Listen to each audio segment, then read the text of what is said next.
Maliya Hatina police line ખાતે રુદ્રેશ્વર મહાદેવ મંદિરનું ત્રિદિવસીય પ્રાણ પ્રતિષ્ઠા મહોત્સવ યોજાયો હતો। ત્રિદિવસીય પ્રાણ પ્રતિષ્ઠા મહોત્સવ માળિયાહાટીના પોલીસ પરિવાર દ્વારા યોજવામાં આવ્યો હતો। પ્રથમ દિવસે સવારે 9 કલાકે પોલીસ લાઇન ખાતેથી વાતે ગાતે રુદ્રેશ્વર મહાદેવ સહિતની મૂર્તિના સામૈયા, ત્યારબાદ નગર યાત્રા નીકળી હતી, જેમાં પ્રથમ દિવસે શાસ્ત્રીજી ધર્મેશભાઈ દ્વારા શાસ્ત્રોક્ત વિધિ પ્રમાણે ઉચ્ચ મંત્રોચ્ચાર દ્વારા મૂર્તિનું પૂજન અર્ચન અને યજ્ઞનો પ્રારંભ કરવામાં આવ્યો હતો। બીજા દિવસે રુદ્રેશ્વર મહાદેવ સહિતની મૂર્તિને જલ નિવાસ તેમજ અન્નનિવાસ તેમજ સ્થાપનની વિધિ કરવામાં આવી હતી। ત્રીજા દિવસે બપોરના 12 કલાકે હવન બીડું હોમશે અને ત્યારબાદ મૂર્તિ પ્રતિષ્ઠા, ત્યારબાદ મહાપ્રસાદ રાખવામાં આવ્યો હતો। આ તકે કાર્યક્રમમાં દરેક સમાજના આગેવાનો, સામાજિક સંસ્થાના આગેવાનો, સરપંચો સહિત મોટી સંખ્યામાં ધર્મપ્રેમી જનતાએ લાભ લીધો હતો। જેકેએસ ન્યૂઝ ગુજરાતી સાથે પ્રતાપ સિસોદિયા, માળિયાહાટીના।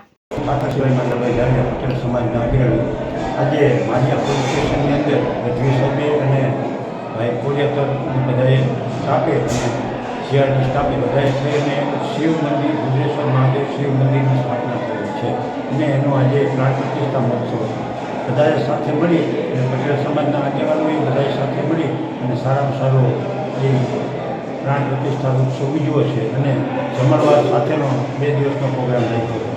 જ્યારે શોભાયાત્રા નીકળી ત્યારે પણ બધાને પ્રસાદ લેવાયો હતો અને આજે પ્રાણ પ્રતિષ્ઠા પૂરી થઈ ગઈ ત્યાર પછી પણ દરેક સમાજના અને આજુબાજુના વિસ્તારના બધા માણસોને પ્રસાદ લેવો 4 થી 500 માણસોએ